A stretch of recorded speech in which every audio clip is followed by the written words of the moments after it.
This boy somehow figures that 3 times 9 equals 3. Not surprisingly, HES the only kid in class who scores 0 on every single test. The truth is he was born with severe dyslexia. His childhood has been nothing but darkness, but he never could have imagined that HED meet an incredible teacher who refused to give up on him, who would discover his talent and bring light into his childhood. Ishan has never been able to understand what teachers are saying, because in his eyes everything is constantly moving. Letters fly around and numbers fight each other, so he always gets his papers marked with read excess, and HES constantly being punished. But Ishan has an incredible gift for painting. His imagination runs wild and his color combinations are perfect. But unfortunately adults only care about test scores. When HES called on to read aloud in class, he says the letters are dancing. The teacher gets furious thinking HES being a troublemaker and forces him to read, and he ends up standing outside as punishment. Some kids in the yard ask him to help get their ball, but because of his visual perception issues he throws it over the wall. He gets beaten up and fights back, but everyone puts all the blame on him. Every time there's a test he feeds his paper to the dog. His dad yells at him but he just smirks. Even right after getting a beating, he still finds ways to amuse himself, to escape from reality. He often retreats into his own world. One day he doesn't do his math homework, and he knows the teacher is definitely going to punish him, so he skips school. He wanders the streets alone, looking at all the colorful things in shop windows, and it's the happiest day of his entire childhood.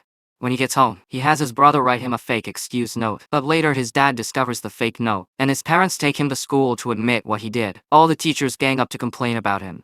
The principal is even harsher and straight up suggests expulsion, even calling Ishan mentally disabled, and recommending he be sent to a special needs school. This really sets his dad off. Sure, his son isn't the best student, but HES not an idiot like they make him out to be. So he gets his son into a boarding school through a friend. The boarding school only has one rule, and that is discipline. As his parents and brother drive away, Ishan feels abandoned for the first time in his life. Here the punishments are even harsher. Chalk thrown at him, getting his hands smacked, being dragged out of his seat. Under all this pressure, the letters and numbers in his head spin even more wildly. Teachers call him stupid.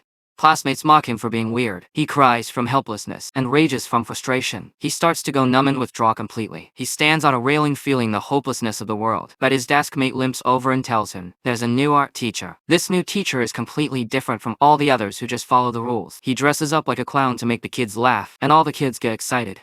Only Ishan sits there looking miserable. The teacher hands out blank paper for the kids to draw. Everyone is busy drawing, except Ishan, whose paper stays blank. The teacher notices him, but instead of yelling at him like the other teachers would, he simply asks if he doesn't like drawing. Ishan stays completely silent. That day HES being punished by kneeling as usual. When Mr. Ram happens to walk by, Ishan instinctively tries to hide. And that's when the teacher realizes this kid is different from the others. So he looks through his hot-ass old homework and realizes this kid isn't unable to write. He just writes letters in reverse order, or flips them upside down. That's right, this is dyslexia.